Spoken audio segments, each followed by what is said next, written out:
Hello, and welcome back to the Book Marketing Tips and Author Success Podcast. This is Penny Sansevieri and my awesome co-host, Amy Cornell. And we're in the midst of December, and it's such a crazy time for everybody I know. And we're already starting to think about the new year, and maybe you're listening to this podcast and you haven't published a book yet and you're thinking 2022 is going to be my year, or maybe you have another book coming out. And so we're dedicating this podcast.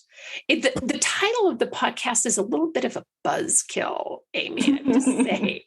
But how a publisher can kill your success is a real thing. And we're going to break down some thoughts that Amy and I have. And as you know, we have many opinions about stuff. Sometimes I talk to authors who found us via the podcast, and they'll say, like, I really like your opinions on such and such. I'm like, that's really good, because we have very strong opinions about things when we talk about publishing and what to do and what not to do. But I wanted to thank everybody who has reviewed the podcast, written us with show ideas. We love reviews wherever you listen to podcasts, and we have a promotion going on right now. If you review the show, let us know that you reviewed it, and send us your address, and I will send you a decal. Ask me about my book, which they're really, really cool decals. So we have a promotion going on right now.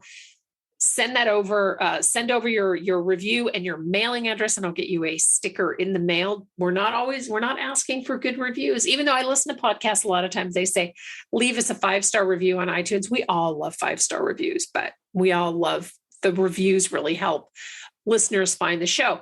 So this podcast, this whole topic about publishers is a big deal. And I'm so glad that we're doing a podcast on this topic. And let me say up front, this show is not about bad-mouthing publishers, rather to consider this more of a guide to help you decide what publishing options are best for you.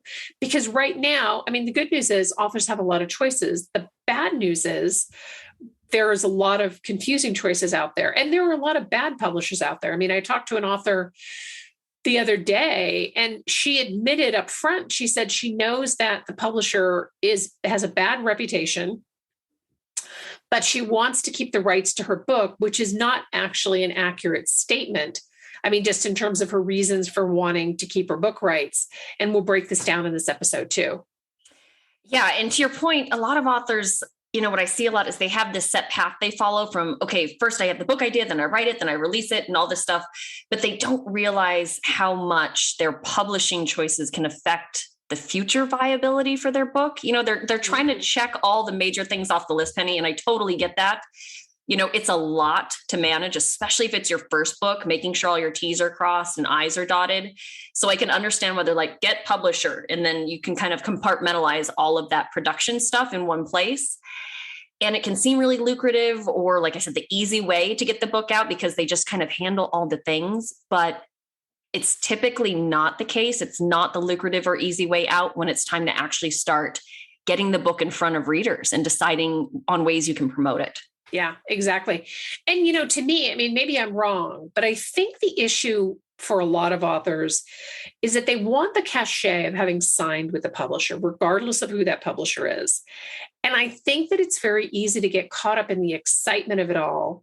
But really, it's important to remember that this is a business decision. And as such, you need to make sure that the publisher is doing the best work for you. Absolutely. So it's more than just signing with the publisher. I mean, this is a business deal between you and whoever is producing your book. So let's discuss the different types of publishers out there, because this can also get confusing. And I know we've talked about publishers before. So some of this, but it was in a much earlier episode. So you have indie or self-publishing companies, and Kindle Direct Publishing is a good example of that. Another would be like a Universe or BookBaby. Some will charge a fee. Some will design your book cover and do book layout, et cetera. Okay, Penny, can you talk about what hybrid publishers mean? Because I think that's where a lot of authors that at least come to talk to us, they kind of fall in that pocket of hybrid publishers. And I know they can't possibly all be created equal. No, that's very true. So hybrid publishing is an interesting mix between KDP and a trade publishing house. Whereas they may charge you to publish, but they'll also do a certain number of things to help you sell your book. And that's really key because you need to know what they're doing and get it in writing, because if it's not in writing, it probably won't happen. And I think that it's worth mentioning, if you're as you're considering a publisher, that you need to interview prospective publishers, meaning speak with them, ask good questions, and we'll talk about some of those questions later on in this episode.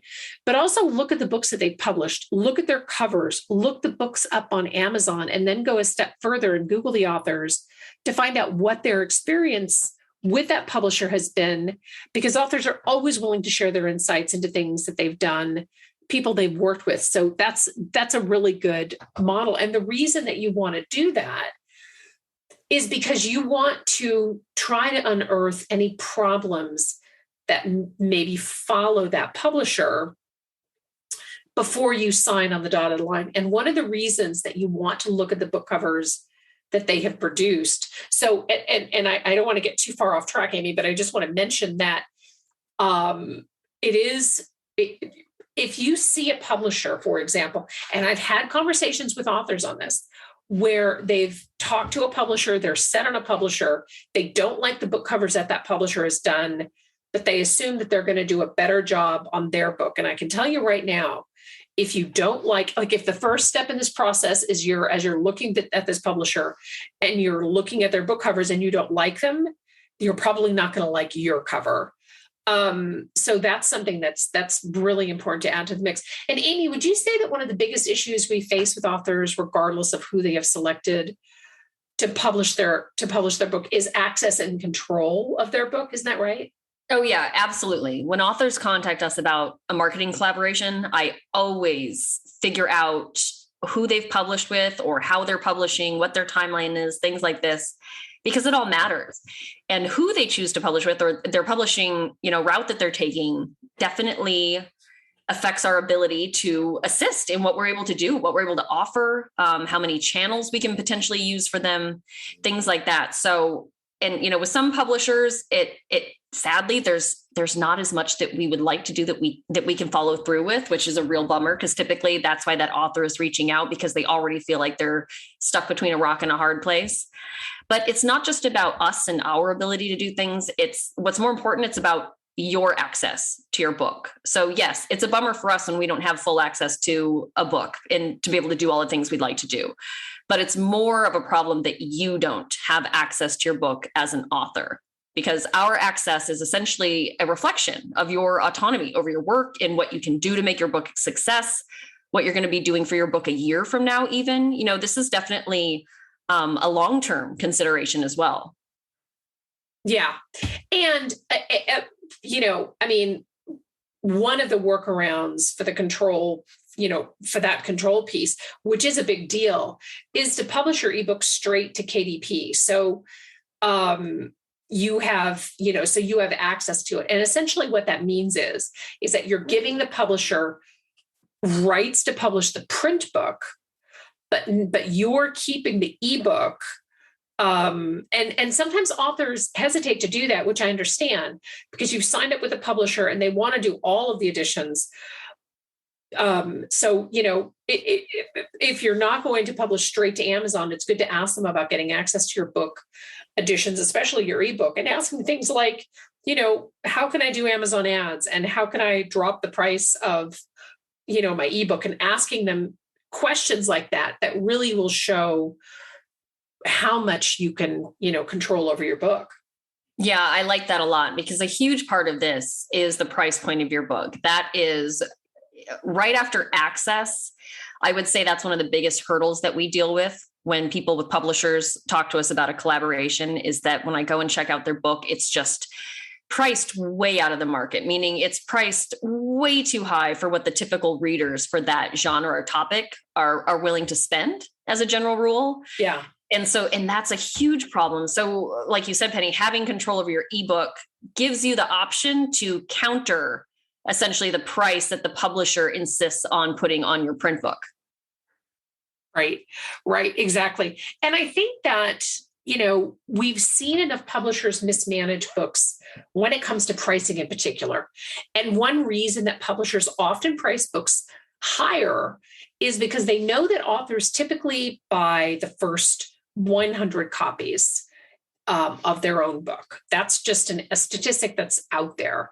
And publishers often earn back the costs they incur for cover design, et cetera, especially if you're not paying them to publish your book on that first 100 copies. And so books that are priced higher, obviously they're going to make more money on that. And it's frustrating because I'm sure that's not something they actually tell you when they're signing you.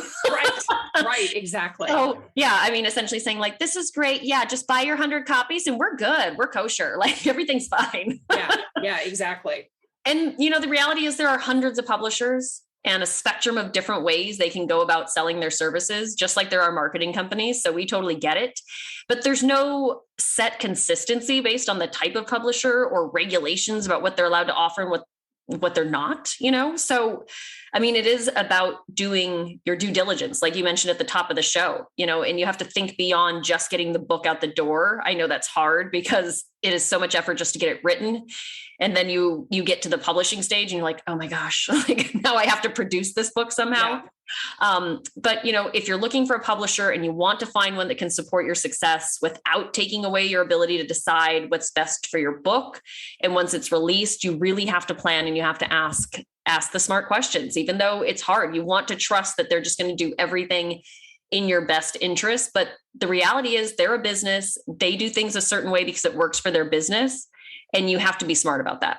Right, exactly. Because, the issue is that if you have a bad book cover, or if your book is overpriced, or if you have really limited access to your books, it can make marketing very difficult, if not impossible. And we've seen a lot of authors stuck in situations like this enough that, obviously we're dedicating an entire show to this topic. Oh, yeah, absolutely. And we also want to point out that this is really critical for authors who want to publish a series. So whether it's what you think of as a series, like a fiction series or something like that, or even if you write nonfiction and plan to release multiple books for your topic or area of expertise like Penny does, if you go with a publisher for your first book and you find out later that it's not a good match, it happens. Spoiler alert, it's fine. But, that book can sometimes get stuck under a really tight contract that limits your ability to market your work for the rest of the series as well. So if that one book, that first book gets stuck with a publisher because of the contract you signed, we have worked with authors that have been in this very same situation, and it is extremely difficult, for them to get their momentum going again, because it really ends up creating a big disconnect between book one and the future titles. If you start exploring your other options and you decide that publisher doesn't work for you, if that book is stuck there, it's not impossible, but you just have to know that that's also a risk that you take by signing with a publisher too, and again, not to sound like a broken record, but back to, you have to plan multiple steps ahead and for the future of your books as well when you're signing with that publisher, not just to get that checked off your list to get that first book out the door. Yeah, because it's all very exciting, when you get a publisher that wants to publish your book. And as I said at the beginning of the show, it feels like this cachet, right? Of, oh my gosh, I have a publisher for the book. But I think that, in terms of interviewing publishers, ask them things like, if you will have access to your ebook, can you change up the keywords? Can you change up the ebook pricing, right? And if, so you can do pricing discounts and things like that. And I think also asking them, how many drafts of the cover are you going to get? What happens if you don't like the cover that they create? And get all of this in writing. Absolutely get all of it in writing. And maybe it does, maybe you don't necessarily have to get it in the contract, but definitely get it in email. Oh, that's so smart. Yes, because that's another problem that we have when people approach us and they say, okay, we want to work together. It's like, okay, you could really, we kind of suggest that you look into potentially updating the cover, and they go, well, wait, my publisher did that for me. And they're just shocked that we would say that it's not presenting their book in the best light. So I totally agree. That's a really great thing to ask. Like you said, Penny, ask how many drafts you get it in writing. We do cover consults with authors, even who will come to us with with drafts of their cover concepts, whether it's from a cover designer or their publisher or whatever, and just so they can get a second opinion kind of from a marketing angle specifically. And it's just nice. There's no such thing as having too much insight, right, into something that is as big as a cover, something that can literally make or break your first impression with potential buyers. Yeah. Yeah, that's absolutely true. And I think the final major issue is book rights, because if you're using a hybrid publisher or an indie publisher, you should not be signing away any of your book rights at all. And I think it's important to mention here that you want to find out how you get out of the contract, right? So if it doesn't, if they don't live up to your expectations, or maybe you want to move the book out of their system, whatever it is, ask them, get that cancellation in writing too. I think that's so true. It's kind of like dating, right? If things start to go south and you're like, nope, this isn't going to work. You want to be able to walk away with all your stuff that you showed up with. Right, exactly. No questions asked. Give me my things. I'm going home. And I think that's a fair way to look at it. Honestly, you should be able to pivot and make decisions that you feel are best for your book. And I think that's the most important thing, is that, as we've been talking about, is that just making sure you are comfortable with the autonomy you have over your book at the end of the day. Yeah, that's absolutely true. And I hope that you found this episode helpful. I mean, I want to just reiterate that there are a lot of really good publishers out there. We just want to make sure that you're picking the one that is going to help to best facilitate your success, because at the end of the day, that's what we're all about. Thank you so much for tuning in. This is Penny Sansevieri and Amy Purnell, and this is the Book Marketing Tips and Author Success Podcast. Bye-bye.